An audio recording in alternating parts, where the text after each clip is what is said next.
Hello hello សួស្តីបងបងតោះដល់ម៉ោងដោះក្តាមទៀតអីបងបងអើយមើលនេះ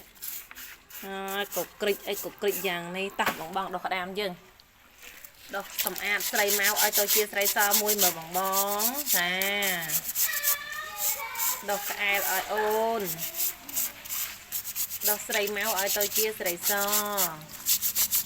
ដោះស្រីអាក្រក់ឲ្យទៅជាស្រីល្អដោះក្តាមខ្មៅឲ្យទៅជាក្តាមសណាបងបងណាអូយសស្គប់តែម្ដងទៅអត់មានកាត់តទេណាបងបងណាចាមើលនេះ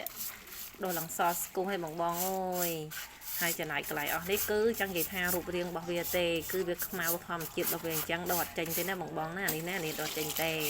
គឺធម្មជាតិរបស់វាសម្រាប់អាចុំវិញខ្លួនវាគឺខាងយើងដោះចេញដោះសម្អាតអស់ហើយណាមកចិត្តណាបេះដូងអស់គ្នាចាអញ្ចឹងបងបងណាចង់ញ៉ាំក្តាមប្រៃបន្លែបឺកតឲ្យមានរសជាតិឆ្ងាញ់និងមានខ្លាញ់ច្រើនធានាគុណភាពនិងអនាម័យខ្ពស់បងបងអាចចាត់ត្រង់គ្នាខ្ញុំបានណាមកចិត្តណាបេះដូងអស់គ្នាចាអរគុណញញឹមមួយមក BA